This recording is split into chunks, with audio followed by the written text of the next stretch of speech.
Right now I'm prepping a bypass door to be installed in the other room, or it's actually the other half of a closet that we're doing. The floor is a little unlevel in the house.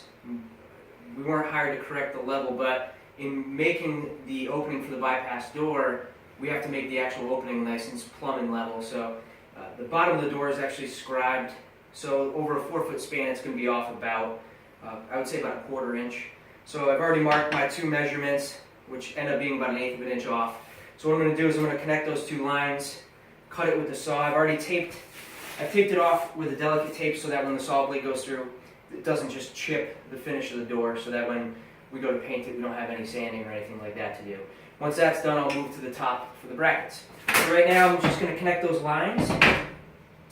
It's really important that when you do a project like this, you make sure on a door like this that the bevel of the door, the sides are beveled. You want to make sure that the widest part of the door is your front part, so that when it does close and hit the jamb, that it's making nice contact and you don't see any gaps or lines.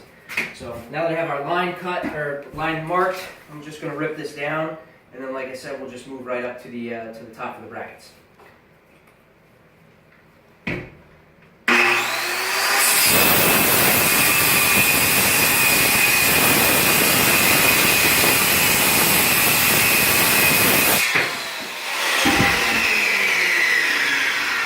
Alright, so now that that's done, we're going to move to the top.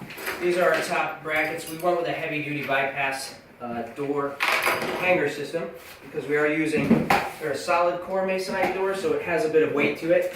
So we want to make sure that these line up right in the dead center of the top of the door. So this is our top. I've already marked 11/16, which is the center of the door rail.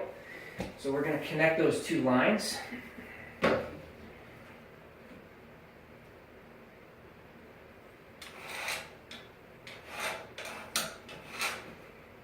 So now that that's done, take our bracket and make sure that the closing mechanism is on the inside of the closet.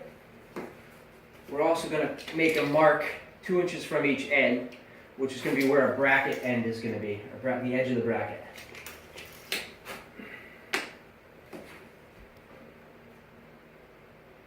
So just line it right up at center.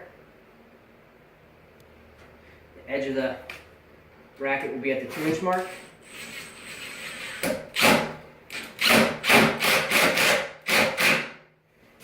Get one started, start your next one.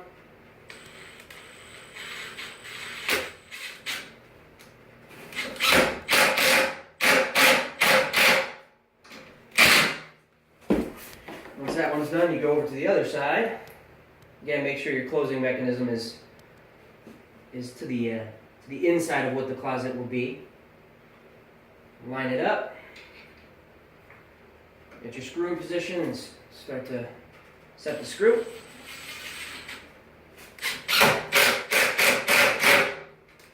Get your next one ready. You notice I leave one side, the started side, a little loose so I can manipulate the hanger.